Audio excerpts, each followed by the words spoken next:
Namaskar, dear viewers. After the hugely popular Gandhi Katha on September 13, I am pleased to present to you all the Kasturba Katha today. We have all learned a great deal from the life and teachings of Gandhiji during the Gandhi Katha in September. It is now time to learn about Mahatma's better half, Kasturba Gandhi. As a Gandhian myself, I can tell you this. In that journey of a man who is regarded as the father of the nation, an integral companion was his wife, Kasturba Gandhi. My name is Rajiv Kumar and I am the High Commissioner of India to Mozambique. Today, it is my pleasure to introduce through this channel a very prominent Gandhian, Dr Shobhana Radhakrishna, who is an acclaimed international speaker on the philosophy of Mahatma Gandhi and spreads Gandhian ideology by Indian oral tradition of the Katha format. Today's Katha is not on Gandhiji. It is on the woman behind the Mahatma, Kasturba Gandhi, affectionately known as Ba. Ba means the mother. Her life is as inspiring as that of the Mahatma himself. However, her name is often lost in the shadow of Gandhi's persona. But she was the pillar of support. She was his companion, his wife, his caretaker, and later in life, his representative too. If he could convince her to give up her notions of caste and untouchability, he could easily convince others of the same. She was perhaps the only person who could disagree with him and point out to him his mistakes. Kasturba Gandhi was born in the same year and in the same city as Mahatma's. The year was 1869 and the city was Porbandar in Gujarat. They were both destined to be together right from their childhood until Ba's death in 1944. They were engaged at the age of 7 and got married in 1882 at the age of 13. She was a wife, she was a satyagrahi, and she was a great leader in her own right. Gandhiji's experiment with satyagraha had commenced with his wife Kasturba. Gandhiji recounted this beautiful story of domestic satyagraha in his autobiography, The Story of My Experiments with Truth. I now quote Gandhiji. Now it happened that Kasturba Bai, who had a brief respite after her operation, had again begun getting hemorrhage, and the malady seemed to be obstinate. Hydropathic treatment by itself did not answer. She had not much faith in my remedies, though she did not resist it. She certainly did not ask for outside help. So when all my remedies had failed, I entreated her to give up salts and pulses. She would not agree, however much I pleaded with her, supporting myself with authorities. At last she challenged me, saying that even I could not give up these articles if I was advised to do so. I was pained and equally delighted in that I got an opportunity to shower my love on her. I said to her, "You are mistaken. If I was ailing and the doctor advised me to give up these or any other articles, I should unhesitatingly do so. But there, without any medical help, I give up salts and pulses for 1 year, whether you do so or not." She was rudely shocked and exclaimed in deep sorrow, "Pray forgive me. Knowing you, I should not have provoked you. I promise to abstain from these things, but for heaven's sake, take back your vow. This is too hard on me. It is very good for you to forego these articles. I have not the slightest doubt that you will be all the better without them. As for me, I cannot retract a vow seriously taken, and it is sure to benefit me for all restraint, whatever prompts it is wholesome for me. You will therefore leave me alone. It will be a test for me and a moral support to you in carrying out your resolve." So she gave me up. "You are too obstinate. You will listen to none," she said, and sought relief in tears. I would like to count this incident as an instance of satyagraha, and it is one of the sweetest recollections of my life. I unquote. Friends, India celebrated the 158th anniversary of Mahatma Gandhi from 2nd October 2018 until 2nd October 2020. As part of the celebrations, High Commission of India organized a month-long Gandhi and Khadi exhibition at Joaquim Chissano University, Maputo, from 2nd October to 1st November this year, during which we distributed solar lamps among university students. Gandhi Katha by Dr Shobhana Radhakrishna on September 13 was a great success. We organized them in collaboration with the Indian Cultural Association of Mozambique. I would now like to thank the Indian Cultural Association of Mozambique and especially its President Sri Nandkumar Nair for organizing today's virtual Kasturba Katha as well. Let us now hear the Kasturba Katha by Katha Vachka, Dr Shobhana Radhakrishna. Thank you. Thank you, Honorable High Commissioner Sri Rajiv Kumarji, for your kind message and telling us the incident of domestic satyagraha that took place between Kasturba Gandhi and Mahatma Gandhi in South Africa. I am grateful for your kind support in hosting today's Kasturba Katha. Namaskar and welcome to the Kasturba Katha, story of Kasturba Gandhi, narrated by me during the celebration of 150th birth anniversary of Kasturba Gandhi. I express my deep gratitude to the High Commission of India in Maputo, Mozambique, and the Indian Cultural Association in Mozambique for hosting the Kasturba Katha amidst these challenging times. Kasturba Gandhi played an important role in making Mohan Das into the Mahatma. She was as strong and as great as her husband, Mahatma Gandhi. In today's Kasturba Katha, I will talk about the sacrifice and sufferings made by Kasturba Gandhi, her courage of conviction, how she inspired thousands of women to fight against injustice and racial discrimination in South Africa and in the non-violent freedom struggle in India, and her selfless service of patients during all the health emergencies in South Africa and India. Kasturba's proximity to the cultures of East and the West proved to be very fruitful and made her what we can call an intercultural Indian. She also imbibed much from her husband Mahatma Gandhi, who was endowed with an intellectual openness, which helped her to learn from others and, as a result, live up to Gandhiji's ideals. Gandhiji was not only an Indian political and moral leader, but also the founding father of modern nonviolence as it has been practiced for the past 100 years around the globe. I pay my respects to the leading lights of Mozambique and convey my warm wishes to the people of Mozambique and the Indian community in Mozambique and others who have joined me online today. Kasturba Katha is based on the ancient Indian oral tradition of Katha or storytelling with hymns and narration. I will begin with the Sanskrit Loka from the Indian scripture. This shloka is a prayer to God to lead us from untruth to truth, from darkness to light, and from death to immortality. Asatoma Sadgamaya. This is a prayer for the well being of all during these difficult times of the global COVID-19 pandemic.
During the last 2 years, I have given Gandhi Katha and Kasturba Katha in 134 countries, hosted by the Indian missions in almost all the continents. In all the countries, people have great reverence and respect for Mahatma Gandhi and Kasturba Gandhi. Many have been inspired by them to take up the cudgels against injustice through nonviolence. Others have followed their environmental credo, and still others have been deeply touched by their simple spiritual life. The new generation is eager to understand more about the greatest couple of the last century who made such a huge impact on humanity and inspired many world leaders. Millions of people have been inspired by them in the past and in the present. Nelson Mandela, who was often dubbed as the Gandhi of South Africa, had strong Indian connections and striking similarities with India's father of the nation. The anti apartheid icon Madiba had said, and I quote, "The Mahatma is an integral part of our history because it is here that he first experimented with truth, here that he demonstrated his characteristic firmness in pursuit of justice, here that he developed satyagraha as a philosophy and a method of struggle." Mahatma Gandhi won independence for us, but he was equally concerned about the freedom of the African people, and so was Kasturba Gandhi. There are numerous facts and instances that highlight just how much of an impact their passive resistance campaigns in South Africa had in other Africans' freedom movements. All throughout Gandhiji's life, work, and his inner and outer transformation, it was the silent support of Kasturba Gandhi, his wife, that had enabled him to so wholeheartedly immerse himself in the service of humanity. Kasturba's personality is intertwined with his life and often merges with him, and it is very difficult to see them apart. Kastur was her name. She was the daughter of Gokuldas Makanji Kapadia and Vraj Kuvar Ba, and was born in Porbandar, Saurashtra, in the western part of India on 11th April 1869. This was the same year when, on 2nd October, Mohandas Gandhi, son of Karamchand Gandhi and Putli Bai, was born. Karamchand Gandhi served as the Prime Minister of Porbandar, and Kastur was raised as the only daughter and the middle child of wealthy parents. Her father was a leading citizen and one time mayor of Porbandar town in British India. Kastur's upbringing and values were passed on by a strong religious family, which included going to the temple daily, worship of the sacred tulsi or basil plant, prayers, strict vegetarianism intertwined with equality of all the religions, the dignity of labor, and control of the palate. It did not involve a rebellion against men. It combined renunciation, penance, and non attachment with self dependence, dignity, and sacrifice. Her life remains an inspiration for generation of women. At the age of 7, Kastur was betrothed to her neighbor Mohandas, the son of Putliba and Karamchand Gandhi. As they grew up, Mohandas started attending school, but Kastur stayed at home as per the customs prevalent in India at that time. She grew up listening to the mythological stories and the great sacrifices made by the great women of India. She was taught to cook and take care of everyone.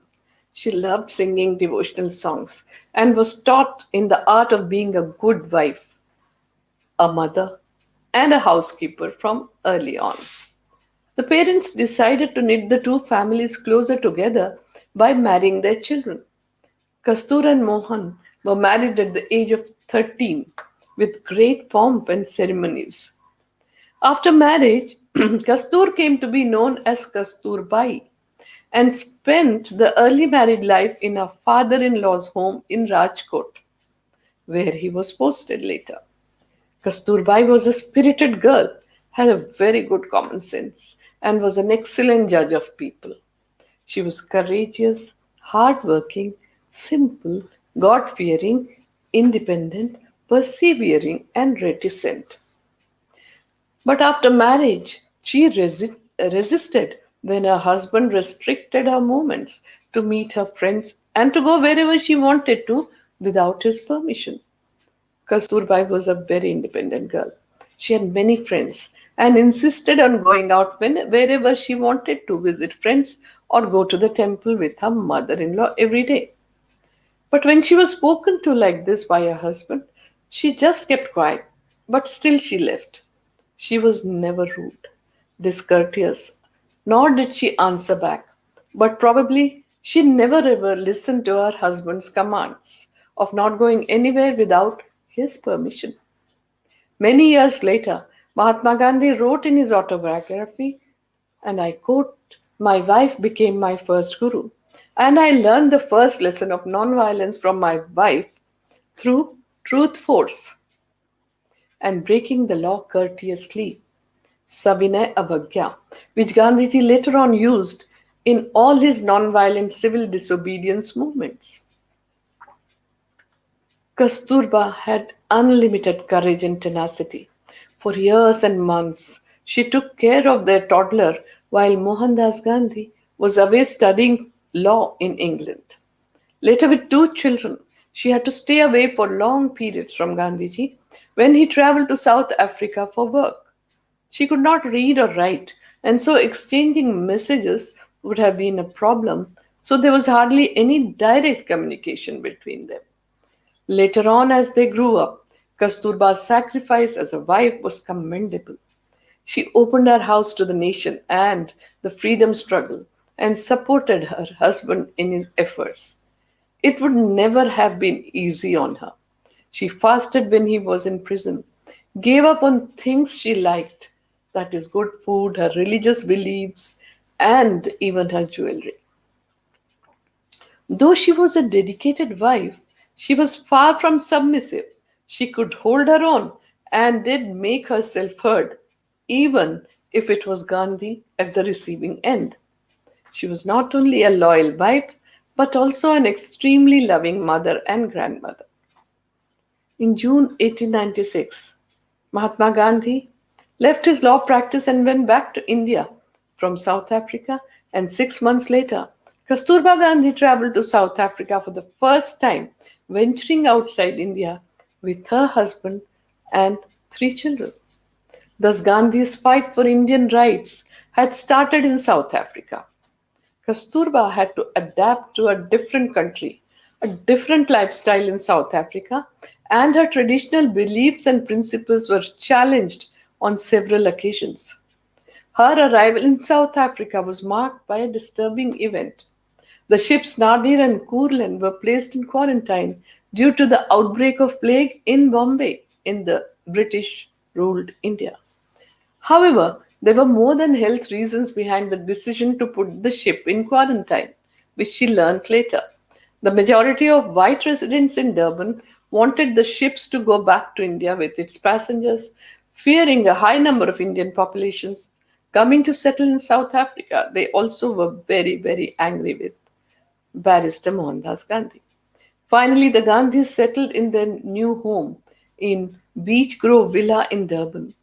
For Kasturba, this was a new challenge as she was now the only woman of the household and she felt very lonely. However, she took interest in her husband's work and she desired to help him as much as he could. But over time, Kasturba Gandhi came to realize that her husband stood for certain ideals and principles and she should stand by them come what may. She decided. In due time, she watched her husband getting obsessed with the idea of simplifying their lives and reducing household expenses as more money was to be spent on public service. All the servants were dismissed, Now, everyone, including the children, had to help with the household work. The biggest burden, of course, had to be borne by Kasturba, who had to cook and look after her immediate family, the guests, and their many boarders. Kasturba's philosophy of life was embedded on faith, and her firm resolve transformed into conviction. The virtues of a Hindu woman and love for her husband prompted Kasturba to move to Phoenix settlement from Durban for a life of community living, voluntary self control, bread labor, and make the ashram as her home in 1906. Those values and love for her husband gradually became integral to her life in Phoenix settlement, ultimately resulting in faith. She was courageous and frank with a very clear common sense and dedication towards her duties. Her upbringing prepared her for a life of service to the family, to the elders, her husband, and children. She was brought up to be resilient and independent person with a mind of her own. She was a good decision maker and took immediate actions. I will now play the hymn in Hindi with English subtitles about the definition of truth as having harmony between thought, word, and deed.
Kasturba Gandhi first involved herself with politics in South Africa in 1904, when, with her husband and others, she established the Phoenix settlement near Durban. While in settlement, she lived alone in the wilderness, and when Gandhi was away, she would keep everyone in the settlement in good cheer and took over the management of the Phoenix settlement. She began to exert very gently and in a dignified manner her authority and won the respect and cooperation of everyone.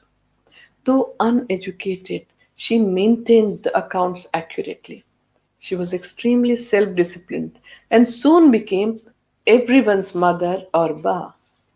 Kasturba Gandhi was an activist and an organizer who time and again mobilized resources and people. Her life should be read in terms of women's struggle for emancipation, dignity, and independence. Gandhiji also threw in his lot with the struggle for women's emancipation, but had his own method of working. As an activist, again he preferred to teach by example and not by speeches or writings. He encouraged the women to participate in the Satyagraha struggle in South Africa. His interaction with some powerful women in South Africa made him see and understand that men and women are two sides of the same coin. He then immediately encouraged Indian women to participate in the struggle that he led in 1913, which was a precursor to the Great March across the border. I want to narrate this incident in some greater details, highlighting Kasturba's leadership. Kasturba had great courage, both physical and moral, as can be seen from the grave illnesses she suffered and overcame. The hardship of her early days in South Africa and during her imprisonment in India. For years, Kasturba lived away from Gandhiji as he was very busy leading Satyagraha in Johannesburg and was imprisoned many times. On 1st October 1913, Gandhiji returned to Phoenix settlement and spoke to the inmates about the unjust law regarding the invalidity of Indian marriages in South Africa. On hearing this, Kasturba, his wife, was the first to volunteer, despite her poor health. Raujibai M. Patel, an inmate of the Phoenix settlement and a member of the first batch of Satyagrahis from Phoenix settlement, was present during the conversation between Gandhiji and Kasturba Gandhi. And he wrote about this incident between the couple. And I quote, "The ladies in Phoenix were allowed to join the nonviolent struggle after great effort was made by them to take part in it. When Mrs. Gandhi understood the marriage difficulty, she was incensed and said to Mr. Gandhi, 'Then I am not your wife according to the laws of this country?' Mr. Gandhi replied that that was so, and added that their children also were not theirs. Then she said, 'Let us go to India.' Mr. Gandhi replied that it would be cowardly and that it would not solve the difficulty. 'Could I not then join the struggle and be imprisoned myself?' Mr. Gandhi told her that she could, but that it was not a small matter. Her health was not good. She had not known that type of hardship and would be disgraceful if after her joining the struggle she weakened. But Mrs. Gandhi was not to be moved. The other ladies, so closely related to the family and living on the settlement, would not be opposed, she thought. They insisted that apart from their own conviction, just as strong as Mrs. Gandhi's, they could not possibly remain out and allow Mrs. Gandhi to go to jail. Unquote. Kasturba Gandhi decided to protest against the ill treatment of Indian immigrants in South Africa and this black law and led a women's march against racial law.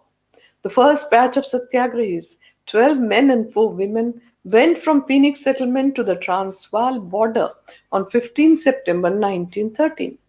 They were arrested for crossing the provincial border without permits.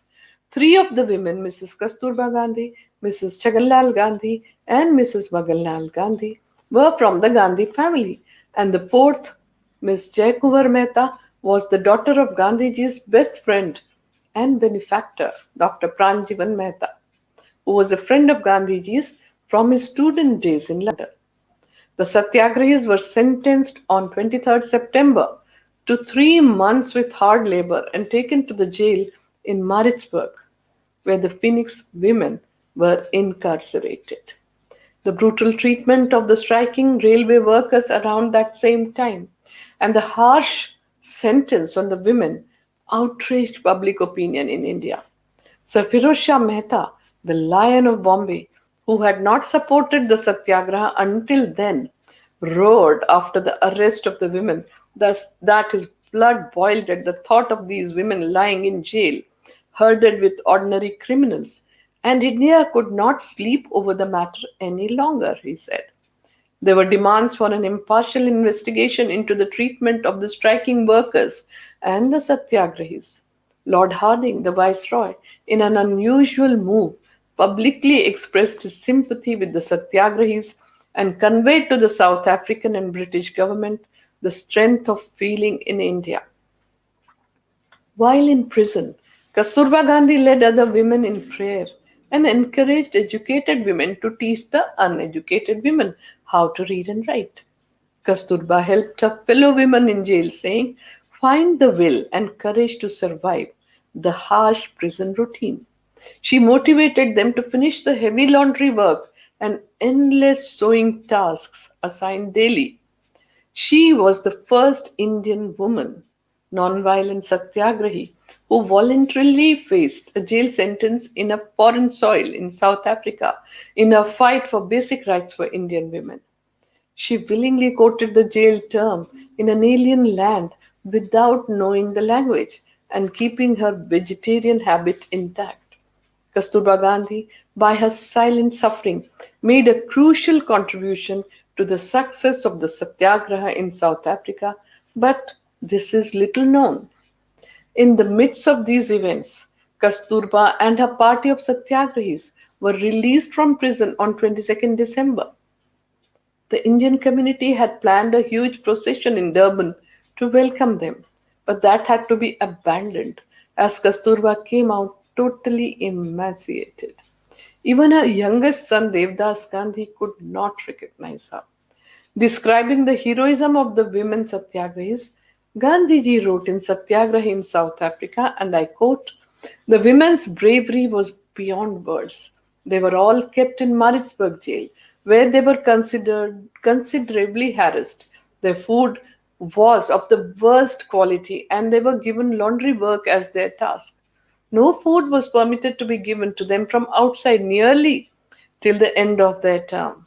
One sister was under a religious vow to restrict her to a particular diet. After great difficulty, the jail authorities allowed her that diet, but the food supplied was unfit for human consumption. The sister badly needed olive oil. She did not get it at first, and when she got it, it was cold, old, and rancid. She offered to get it at her own expense but was told that jail was no hotel and she must take what food was given her. When this sister was released, she was a mere skeleton and her life was saved only by great effort. The sister was obviously none other than Kasturba.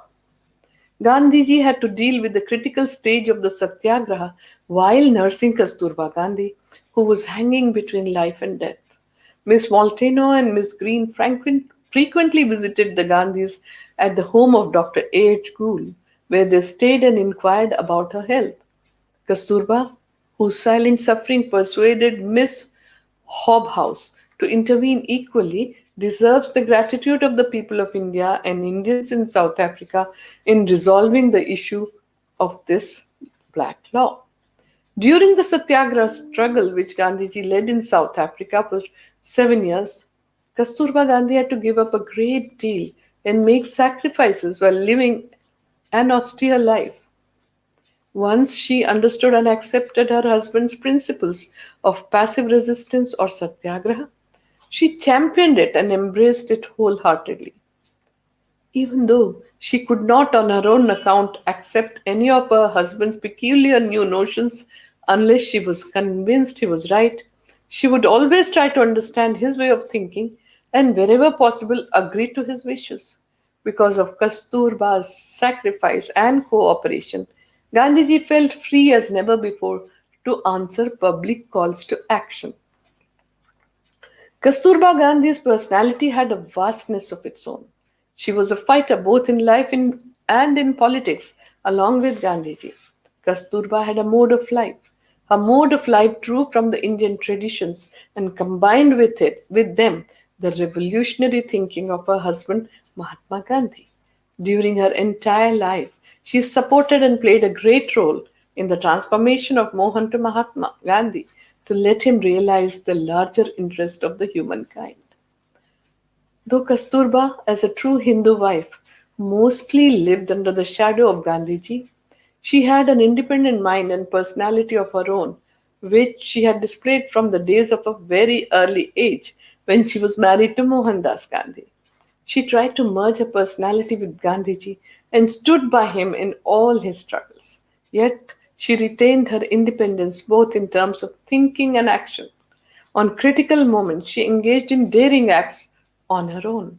Thus, she became a source of inspiration to thousands of men and women who put everything at stake in the fight for India's independence. Now I'll play the hymn in Hindi about Gandhiji's philosophy of Satya.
Gandhiji and Kasturba Gandhi, along with the Phoenix settlement members, returned to India in 1915 after spending nearly 20 years in South Africa.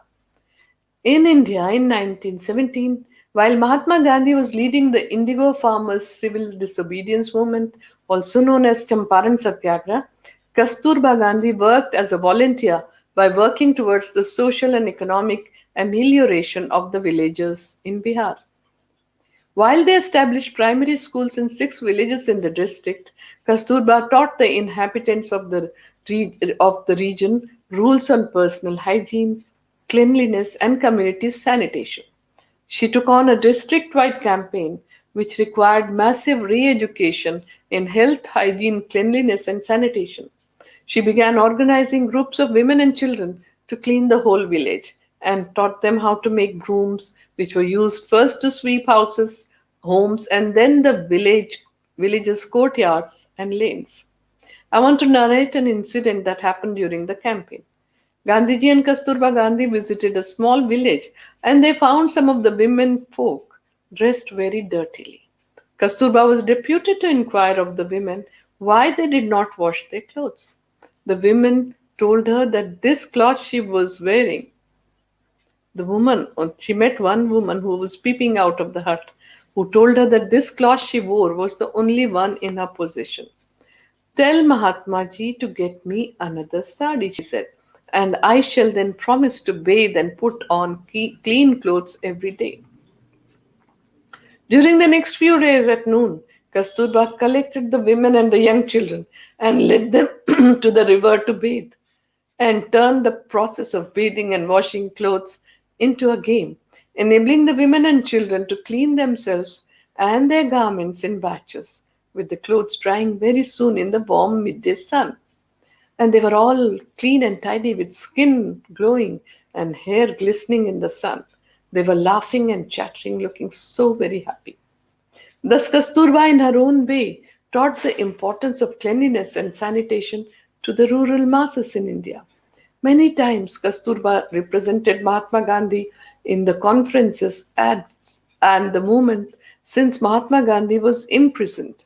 It was Kasturba Gandhi who toured with women to spread the awareness, and in between, she also dashed off to Sabarmati Ashram to see if all were well there. In a speech in 1922, in the political conference in India, she had said, and I quote, "It seems to me that the thoughts and experience of Gandhiji are relevant today, and his path is always beneficial and peaceful. Gandhiji's message is the eternal message of religions. I believe that mutual cooperation among the people is self rule, Swaraj. If Swaraj means the happiness and peace of 30 crore Indians, that can be attained only by peace. One can never get peace by using the means of disturbance. When our mutual cooperation falls apart, we are forced to bow our heads before the rule of others. One can never get peace by using the means of disturbance." Kasturba Gandhi also talked about maintaining interfaith harmony and unity between the different faith communities. Her life gives a glimpse of how a strong woman can empower herself, staying within the folds of traditions and conventions. She taught Gandhiji non-violence through her conduct. She won over Gandhiji at the end of bitterest dispute with a plain, frank speech, a pleasant nature and firmness. After the initial apprehension, she always took up the cause started by her husband and started advocating about it through her conduct and communication. She had made monumental personal sacrifices not simply because her husband had wanted her to, but because she was convinced it was the right way. Her love for her husband never remained on low ebb.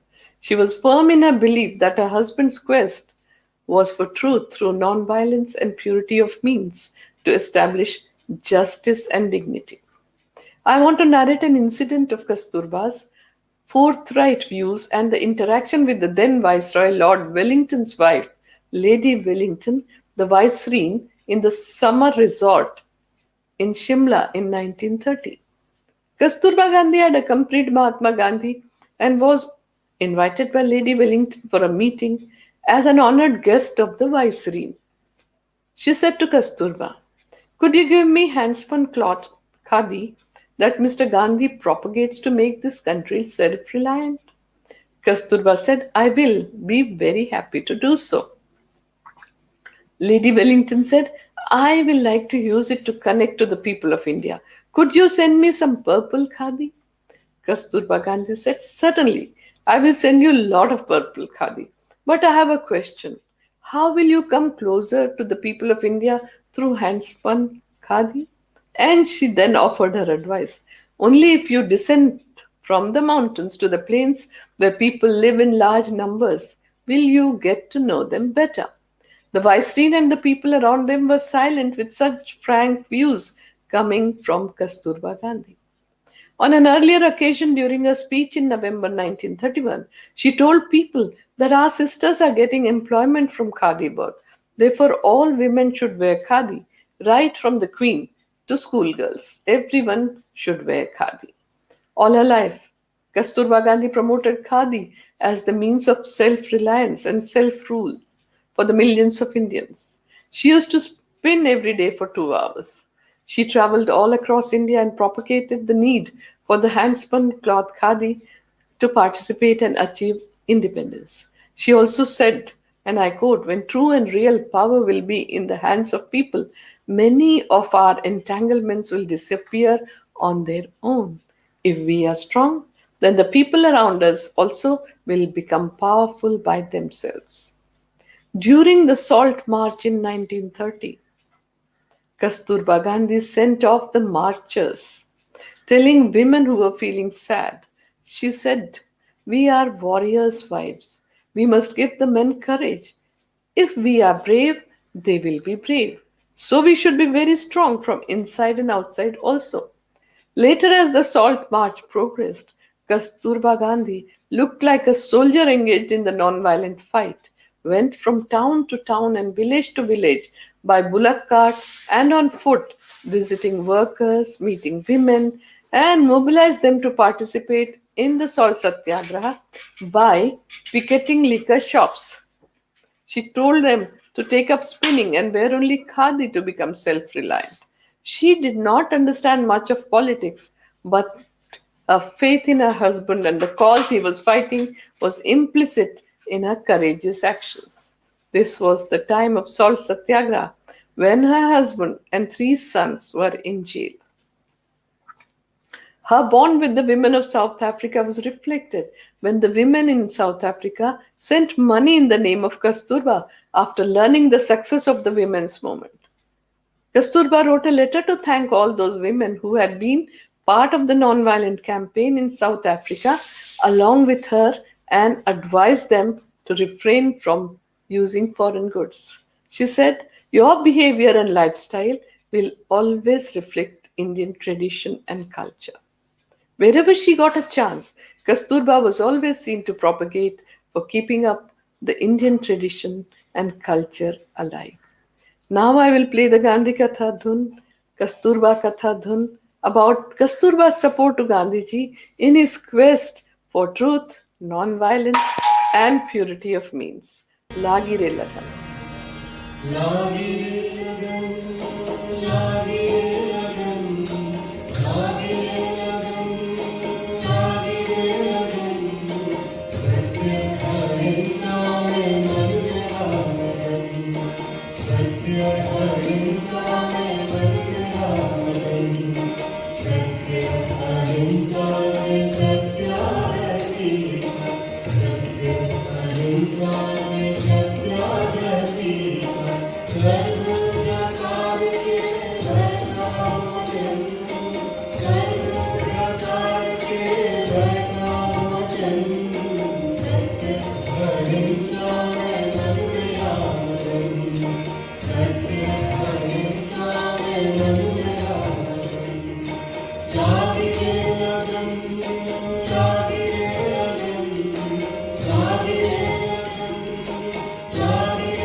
1939.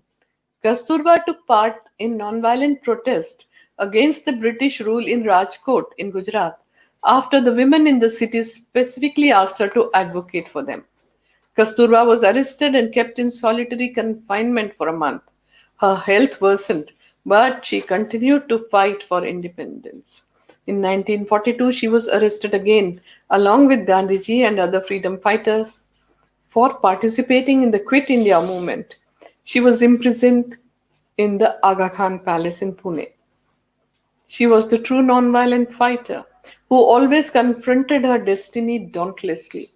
Never more so than on 9th August 1942, when she went to address a meeting in Bombay during the Quit India movement, which was supposed to have been given by Mahatma Gandhi, but he was arrested by the British rulers earlier that morning. In a message to the women on this occasion, she said, Gandhiji poured out his heart before you for 2 hours in the All India Congress Committee meeting last night. What can I add to that? All that remains to us is to live up to his instructions. The women of India have to prove their mettle. They should all join in this struggle, irrespective of caste or creed. Truth and non-violence must be our watchwords. Mahatma Gandhi had written about his wife in his autobiography, and I quote, I consider her life to be pure. She has sacrificed a great deal, thinking it to be her duty as a wife. She has not stood in the way of my renunciation. He had great praise for Kasturba's great valor during both physical and moral struggles during her imprisonment. Though she faced grave illnesses, she overcame the hardships as she faced her imprisonment. In fact, she was a source of strength to her fellow women prisoners. As a non-violent protester, Kasturba was simple and gentle. And in her gentleness, one can see the strength that came through. Over the years, she kept pace with her husband and the different roles he was performing.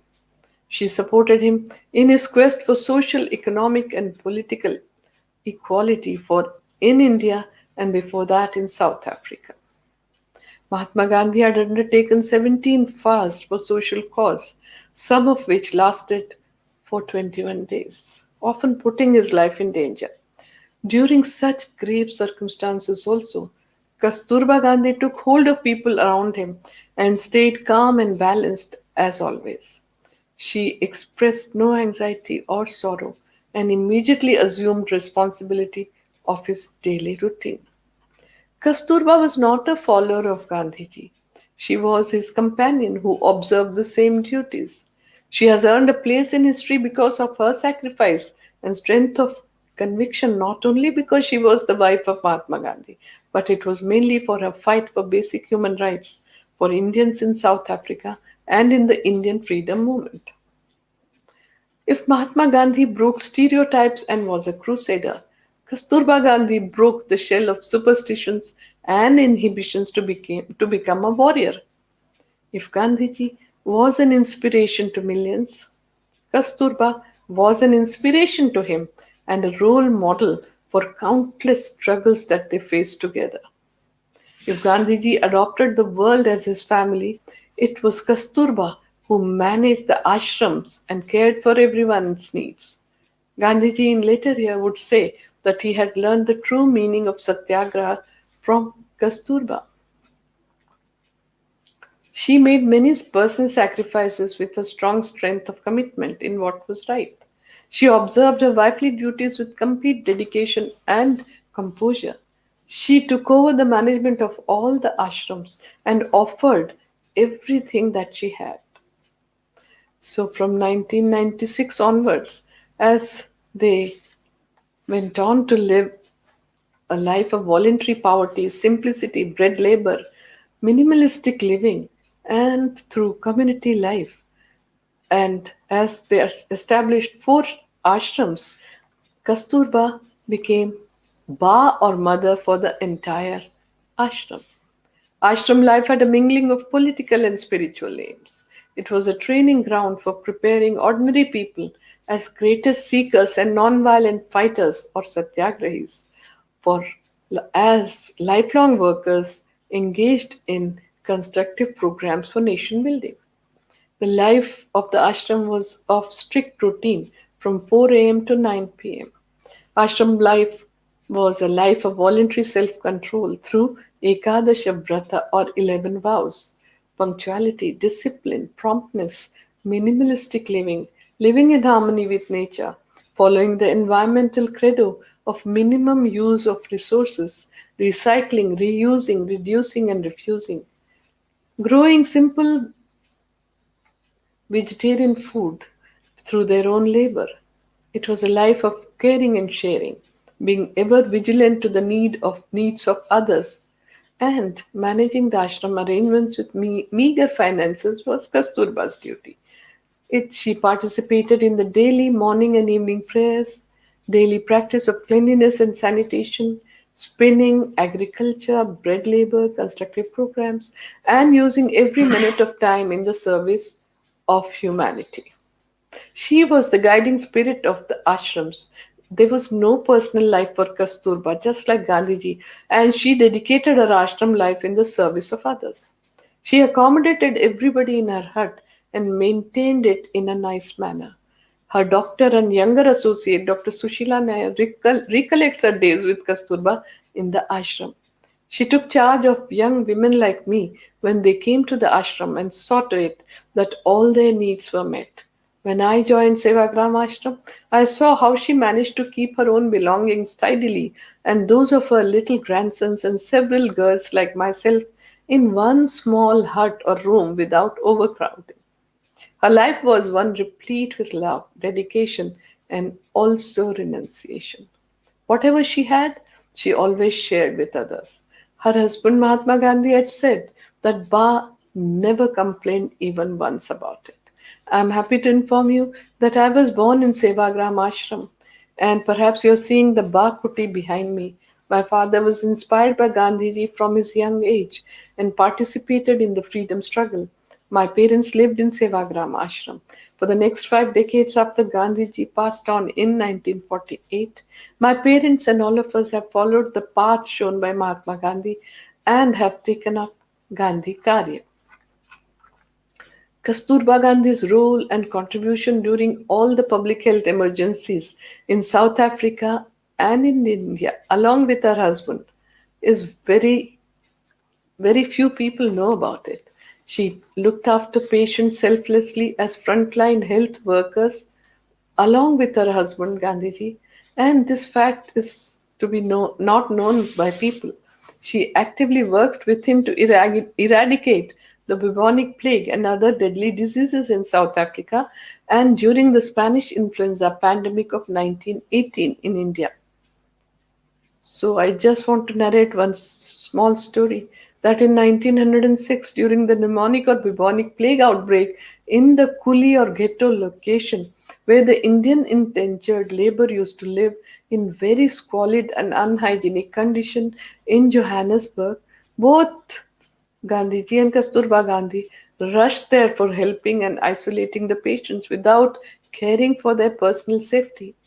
While Gandhiji was caring for the patients directly by treating them, Kasturba Gandhi visited every home in the location to talk to the women about basic health and hygiene measures and to explain how to detect plague symptoms. In her broken English and Gujarati, she could communicate and mobilize women to collect sheets, blankets, and pillows for the patients. She collected a willing and healthy group of people and solicited help to clean, scrub, and sanitize the empty warehouse given for Gandhiji's relief operation by the Municipal Commission of Johannesburg for setting it up to serve as a functioning hospital. The couple spent many days caring and treating patients selflessly and giving solace to the affected family members without any fear or anxiety about contracting the deadly disease themselves. Likewise, during the Spanish influenza pandemic of 1918, Gandhiji and Kasturba Gandhi opened up their Sabarmati ashram as a quarantine center and treated and served patients through nature cure, provided simple vegetarian diet to boost immunity, and maintained physical distancing. The couple took care of the families of the patients, looked after their physical, mental, and spiritual needs, gave them correct information, helped them in remaining positive through prayers, meditation, and chanting of Ramanama, and taking care of each other during the time of the Spanish flu pandemic. Kasturba used to worship the tulsi or the basil plant and recited the shloka and taught the shloka to all the members of the ashram community. Mahaprasada Janani Sarva Saubhagyavarthini Adi Vyadi Jaramuktam Tulsi Tvam Namostute. As the world scrambles to find a cure for COVID 19, health as preventive healthcare measures, one can learn from Kasturba Gandhi's passion for tulsi leaves or basil leaves and her interest in Ayurveda for boosting the body's immune system. Tulsi is helpful for minimizing the effects and hastens the recovery from the disease. Even the experts have suggested boosting the body's immune system may help minimize the effect and hasten the recovery from diseases. On 22nd February 1944, Kasturba Gandhi breathed her last on her husband's lap as a prisoner in the Aga Khan Palace jail in Pune in India. Gandhiji wrote that Kasturba was not behind him in any respect. If anything, she stood above me, but for her unfailing cooperation, I might have been in the abyss. She helped me to keep wide awake and true to my vows. She stood by me in all political fights and never hesitated to take the plunge. In the current sense of the word, she was uneducated. But to my mind, she was a model of true education. She was a devoted Vaishnava, but she had obliterated all feelings of caste from her mind and regarded a Harijan girl with no less affection than her own children. She personified the ideal of which Narsingh Mehta has sung in the hymn Vaishnava Janato Tene Kahiye. There were occasions when I was engaged in grim wrestle with death. During my Aga Khan Palace fast, I literally came out of the death's jaw. But she shed not a tear, never lost hope or courage, but prayed to God with all her soul, unquote. In a tribute to Kasturba, he wrote, she was a woman always of very strong will, which in our early days I used to mistake for obstinacy, but that strong will enabled her to become quite unwittingly my teacher in the art and practice of non-violent non-cooperation. Thus, Mahatma Gandhi described Kasturba, his wife of 62 years, to the then Governor General of India, Lord Wavell, in response to his letter condoling the death of Kasturba in 1944. In the homage to Mother of the Indian People, issued by Netaji Subhash Chandra Bose, he wrote, and I quote, Srimati Kasturba was the ideal of Indian womanhood, strong, patient, silent, self sufficient. Kasturba was a source of inspiration to the millions of India's daughters among whom she moved and whom she met in the struggle for the freedom of our motherland. I will end the Kasturba Katha with her blessings to realize our true potentials, to bring about change and serve selflessly through the dhun Shubha Mangal Ho. मंगल हो शुभ मंगल